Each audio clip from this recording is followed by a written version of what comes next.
Agora, eu queria voltar naquele ponto da existência de Jesus. Isso é muito importante. Tem 4 pontos importantes que a gente precisa destacar. Primeiro, a própria Terra Santa, que é um museu a céu aberto que fala de Jesus. Você confronta a Bíblia com a Terra Santa, a coisa fecha 100%.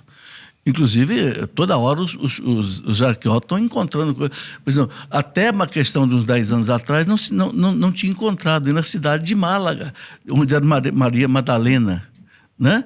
A questão de uns 10 anos atrás, os arqueólogos encontraram a cidade de Magdala.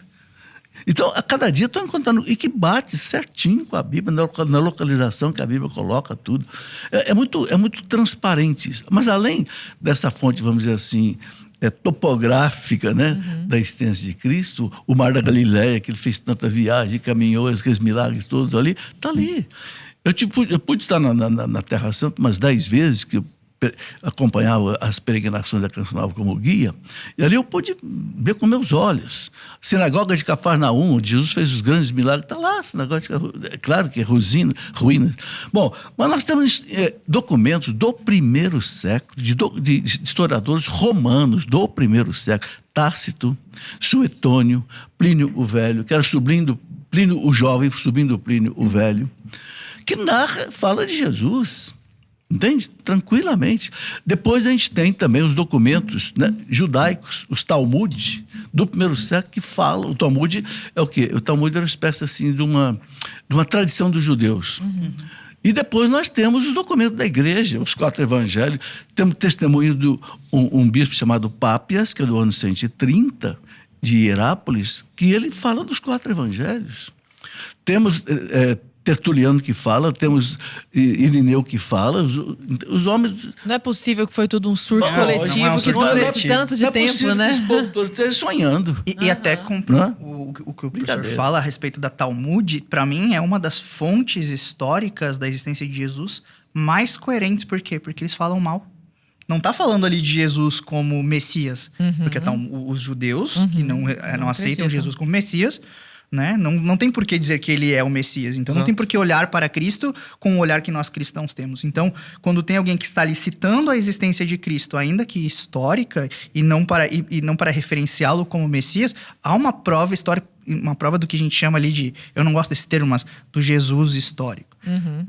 O ponto é que nós estamos falando de uma pessoa que é perfeitamente humana, perfeitamente divina, que caminhou conosco na terra, como diz São João. Eis que o verbo se fez carne e habitou entre nós.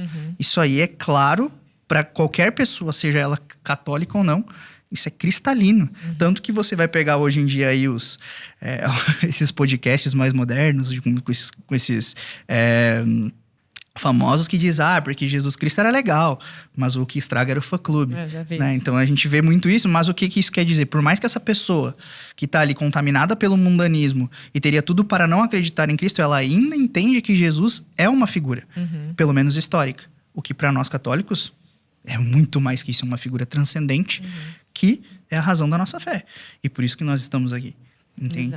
E só para complementar ainda mais a questão da tradição, é importante salientar que nesses documentos dos conciliares você vê a doutrina católica sendo construída. A partir do que a gente chama de anematizações, por exemplo. Por quê? Porque não se pode pensar, e isso isso é importante que até mesmo os católicos entendam, que nunca houve crise na igreja.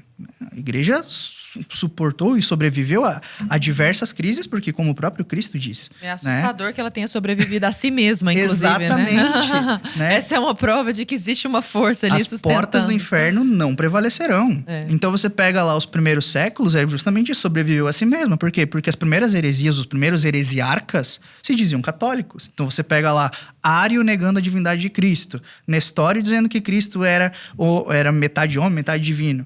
Entende? E diversas outras coisas que a igreja foi precisando aí nesses concílios, que fica claro, se pronunciar, dizer para que o povo católico não tivesse dúvidas. E essas são provas conciliares, infalíveis e históricas.